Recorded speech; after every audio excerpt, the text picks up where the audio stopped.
$6 tickets to a championship series. Empty seats echoing through what should have been the league's biggest moment. And two of the WNBA's most celebrated stars standing on the court, realizing that without one specific player, nobody seemed to care anymore. What happened during the 2025 WNBA Finals wasn't just embarrassing. It was a brutal wake-up call that exposed the uncomfortable truth the league had been desperately trying to ignore.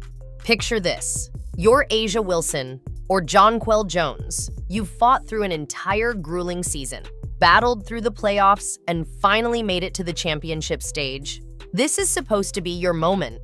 The cameras, the crowds, the validation of everything you've worked for. Instead, you walk onto the court and see rows upon rows of empty red seats staring back at you like a ghost town. The energy isn't electric, it's non-existent. And when you check the ticket prices online later that night, you see seats going for less than a large pizza. $6 for the finals, the WNBA Finals. This wasn't supposed to happen. After the record-breaking 2024 season that saw arenas packed to capacity and television ratings that nobody thought the WNBA could ever achieve, everyone expected the momentum to carry forward. The league had finally broken through, or so they thought. Caitlin Clark's rookie season had been nothing short of a cultural phenomenon. Every game she played turned into an event. Tickets that normally went for $20 or $30 were suddenly selling for hundreds. Arenas that had never seen a sellout were turning fans away at the door. Television networks were scrambling to add more WNBA coverage because the ratings were demolishing expectations. But here's where it gets interesting. And if you're enjoying this deep dive into what really went down, make sure you smash that like button and drop a comment below telling us whether you think the WNBA can survive without Caitlin Clark. Because what we're about to reveal gets even more shocking. The Indiana Fever's season had been the stuff of legends, with Caitlin Clark running the point alongside Aliyah Boston's dominant inside presence.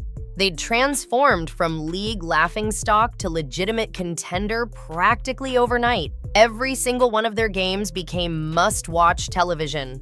Social media exploded with Clark highlights. Young girls started wearing number 22 jerseys everywhere. The Fever weren't just winning games, they were winning the culture war. They made women's basketball cool in a way it had never been before. Then came the playoff exit. When the Fever were eliminated in the second round, something unprecedented happened. The casual fans, the ones who had just discovered the WNBA through Clark's magnetic gameplay and Sophie Cunningham's fiery competitiveness, they just disappeared. Poof, gone. Like they'd never existed in the first place. The television ratings didn't just drop, they cratered. We're talking about a nearly 50% decline from the games featuring Indiana to the conference finals. 50%. That's not a dip. That's a collapse. The league tried to spin it. Commissioner Cathy Engelbert released statements about competitive balance and the strength of the playoffs. Marketing teams worked overtime trying to hype up the finals matchup.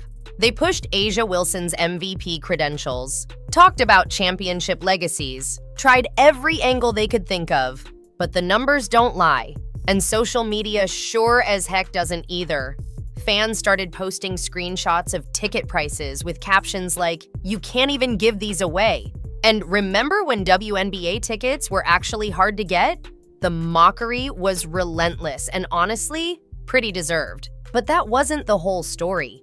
Behind the scenes, according to multiple league insiders who spoke on condition of anonymity, there was absolute chaos. Team executives were panicking about revenue projections.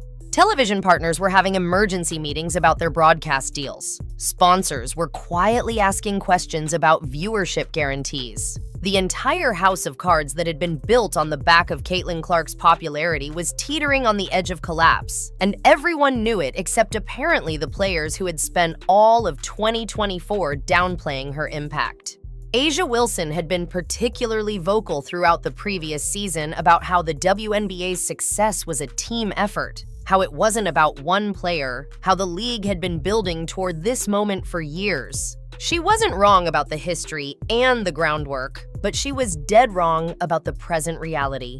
When she walked into that half-empty arena for Game 1 of the finals, the cognitive dissonance must have been overwhelming.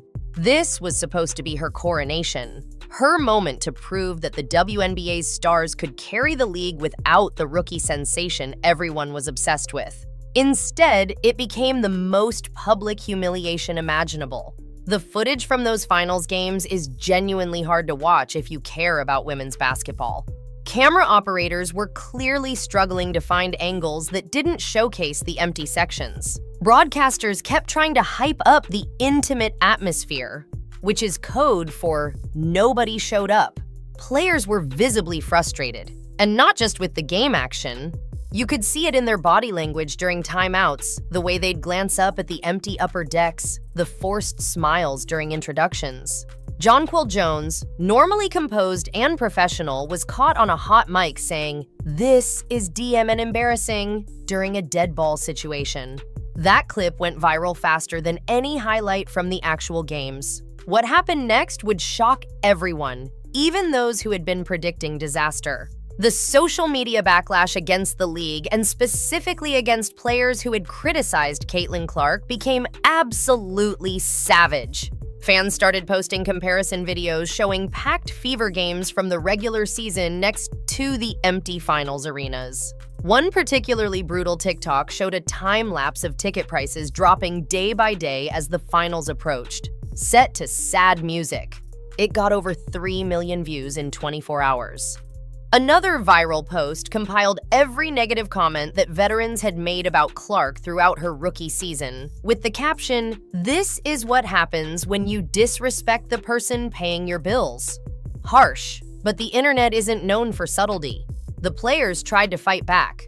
A'ja Wilson posted on social media about respect and appreciation for the game, but the comments section was absolutely ruthless. Thousands of responses all saying variations of the same thing. Where were these fans you're talking about? We saw the empty seats. Jonquel Jones attempted to take the high road, talking about how real fans support the league regardless of who's playing. But that just made people angrier. Because the implication was clear. If you only watched because of Caitlin Clark, you weren't a real fan. That kind of gatekeeping doesn't play well when your championship tickets are going for the price of a fast food meal. Now here's where it gets really interesting. And this is information that most people don't know. League sources have revealed that there were heated meetings between players and league officials during the finals. Multiple stars, including Wilson and Jones, demanded to know why the marketing budget seemed to disappear once Indiana was eliminated. They wanted answers about why the promotional push that had been so aggressive during the regular season suddenly went quiet. And the league's response, according to these sources, was basically a shrug. What were they supposed to do?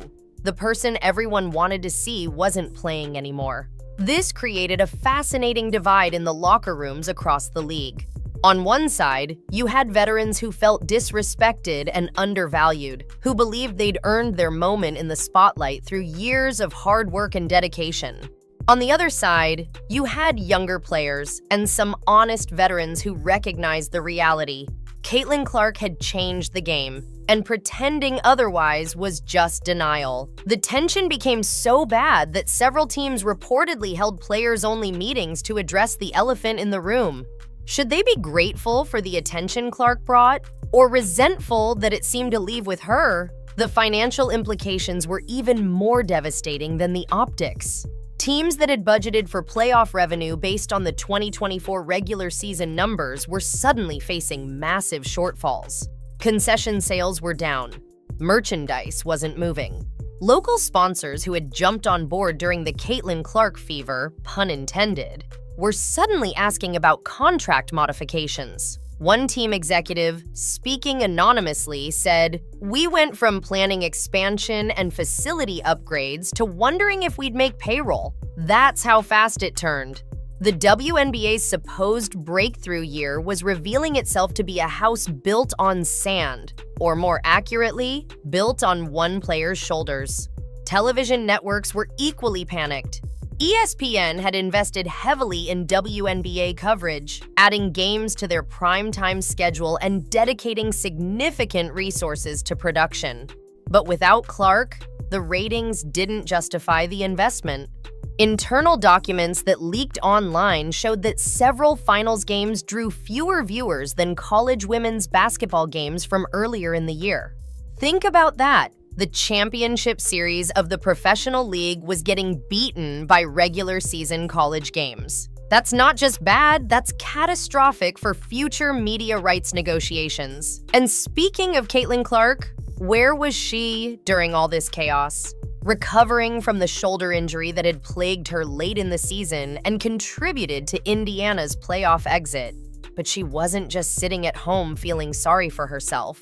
Clark was already working on her game, posting workout videos that got more engagement than actual finals highlights. She did a few sponsor appearances that drew massive crowds. She even showed up at an Iowa women's basketball game and the arena went absolutely nuts, chanting her name for 5 straight minutes. The contrast couldn't have been more stark. The player who wasn't even playing was generating more buzz than the entire championship series. The media tried to create narratives around the finals. They really did. They talked about A'ja Wilson's quest for another ring, about championship legacies, about the purity of competition, but nobody was buying it. Sports talk shows that had dedicated entire segments to WNBA coverage during the regular season suddenly went back to talking about NFL draft prospects and NBA trade rumors. The few times they did mention the WNBA Finals, it was usually in the context of "why isn't anyone watching?" which just made the problem worse. Even die-hard women's basketball supporters were admitting in private that the games felt flat without the energy that Clark and the Fever had brought. Here's something that'll really blow your mind. Ticket sales data that was leaked showed that some finals games had more no-shows than actual attendees. People who had bought tickets during the regular season, expecting a certain level of excitement, just didn't bother showing up when they realized Indiana wasn't playing. The secondary market completely collapsed. Scalpers who had invested in finals tickets thinking they'd make a killing were literally giving them away outside arenas. One viral video showed a guy offering 2 courtside seats for $20 total and still not finding any takers. That's not just a bad look, that's a complete disaster. The international perspective made things even more interesting. WNBA games had started gaining traction overseas during the 2024 season, particularly in basketball-crazy countries like Spain, France, and Australia. But that international viewership dropped off a cliff once Clark was eliminated. European sports networks that had added WNBA coverage were suddenly questioning whether to continue. Social media engagement from international fans, which had been growing exponentially, basically flatlined. The global expansion that the league had been dreaming about for decades seemed to evaporate overnight, all because one player wasn't on the court anymore. Now, before we continue, if you're not already subscribed to this channel, what are you even doing? We bring you the real stories that mainstream media won't touch. Hit that subscribe button and turn on notifications so you don't miss any of our deep dives into WNBA drama. Because trust me, we're just getting started with this story. The aftermath of the finals has been even more revealing than the event itself. In the months since, several prominent WNBA figures have quietly changed their tune about Caitlin Clark's impact. Players who spent all of 2024 saying the league's success was about more than one person have started acknowledging in carefully worded statements that maybe her influence was bigger than they initially thought. A'ja Wilson, in a podcast appearance in early 2025, admitted that the energy was different without certain players in the playoffs, though she still wouldn't say Clark's name directly. It was the closest thing to an admission that many fans were going to get. The league's response has been to double down on marketing for the upcoming season. They've already released promotional materials heavily featuring Caitlin Clark, despite the fact that the season hasn't even started yet. They're clearly betting everything on her staying healthy and the Fever making a deep playoff run, because they know they can't afford another finals disaster like the last one. Some teams have even restructured their schedules to maximize games against Indiana, knowing that's where the ticket sales and television ratings will be. It's both smart business and a tacit admission that the league has a serious dependency problem. Sophie Cunningham's addition to the Indiana Fever for the 2025 season has added another layer to this story. The combination of Clark's playmaking and Cunningham's aggressive, no-nonsense style has fans even more hyped than last year. Early ticket sales for Fever games are already breaking records, with some matchups selling out within minutes of going on sale. The contrast with last year's finals couldn't be more obvious. People want to watch Indiana. Specifically, they want to watch Clark and now Cunningham, and they really don't care about much else. That's harsh, but it's the truth that the numbers keep proving over and over again. The financial projections for 2025 are fascinating. Teams are essentially splitting their budgets into two categories: games against Indiana and everything else. The revenue expectations are wildly different. Some franchises are projecting that their handful of games against the Fever will generate more income than the rest of their home schedule combined. That's an insane imbalance for a league that's supposed to be about competitive balance and parity. But when your championship series draws worse than a regular season game featuring one specific team, you don't really have a choice but to acknowledge reality. Critics of this narrative will point out that building a league around one player is unsustainable and potentially dangerous. They're not wrong. If Caitlin Clark gets injured, if she decides to play overseas, if she retires early, the WNBA could be right back where it started or worse. But here's the thing. The league wasn't in a great place before Clark arrived. Average attendance was stagnant, television ratings were abysmal, and most Americans couldn't name 3 WNBA players if their life depended on it. Clark changed all of that practically overnight. Yes, it's risky to be so dependent on one player, but it's better than the alternative of continued irrelevance. The psychological impact on other players has been profound. Several WNBA stars have reportedly sought advice from sports psychologists about dealing with the reality that they're not the draw they thought they were. That's not meant as an insult, it's just facts. These are incredibly talented athletes who have dedicated their lives to their craft, and they're being confronted with the uncomfortable truth that talent alone doesn't equal popularity. It's a lesson that male athletes learned long ago. Star power matters as much as skill, sometimes more. The WNBA is just now grappling with that reality in a very public and painful way. Looking ahead to the rest of 2025, the pressure on Caitlin Clark is immense. She's not just carrying the Indiana Fever's championship hopes, she's essentially carrying the entire league's financial future on her shoulders. That's an unfair burden for a player who's only in her second season, but it's the situation everyone finds themselves in. The good news is that Clark seems to thrive under pressure. Her rehab from the shoulder injury has gone well, and early reports from Fever training camp suggest she's even better than last year. If she can stay healthy and Indiana can make a deep playoff run, maybe even win a championship, the league might finally stabilize. But what happens if they don't? What if the Fever get eliminated early again? What if the finals are once again played in front of empty seats with $6 tickets? The WNBA might not survive another embarrassment like last year's finals. Sponsors are already skittish. Television partners are already questioning their investments, and casual fans have proven they'll disappear the moment Clark is out of the picture. The league is essentially one injury or one bad playoff series away from potential catastrophe, and everyone knows it, even if they won't say it publicly. The most fascinating aspect of this entire situation is how it's forced a reckoning with some uncomfortable truths about women's sports and sports marketing in general. For years, the narrative was that women's sports were undervalued and underpromoted, that if only they got the same attention and resources as men's sports, they'd be just as popular. Caitlin Clark proved that narrative both right and wrong. She showed that yes, with the right star and the right promotion, women's basketball can draw massive audiences and generate serious revenue. But she also showed that it requires that special combination of talent, personality, and timing. You can't just will it into existence, and you can't sustain it without the right pieces in place.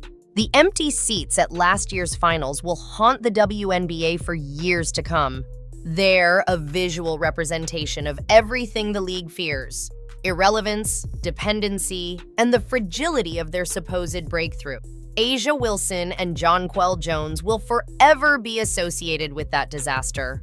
Fairly or not, they worked just as hard as anyone. They played just as well, but they had the misfortune of reaching the pinnacle at the exact moment when everyone realized they weren't what people wanted to see. That's brutal, but it's sports. Sometimes timing is everything, and their timing couldn't have been worse. So what's the lesson here? What can we take away from the $6 finals disaster? Maybe it's that the WNBA needs to be honest about what drives interest instead of pretending that all players are equally marketable. Maybe it's that fans aren't obligated to support something just because they're told they should. Maybe it's that building a sustainable league requires more than one superstar, but you've got to start somewhere. Or maybe the lesson is simpler. Don't take for granted the person who's filling your arenas, because when they're gone, you might find out that nobody else can do what they did. Drop a comment below and let us know what you think. Can the WNBA survive without Caitlin Clark? Should they be doing more to market other players? And were those empty finals arenas a wake-up call or a death sentence? We want to hear your thoughts, and if you made it this far, you're clearly a real fan of the game. So make sure you're subscribed, because we've got more WNBA content coming that you won't want to miss. The 2025 season is about to get wild, and we'll be covering every dramatic moment.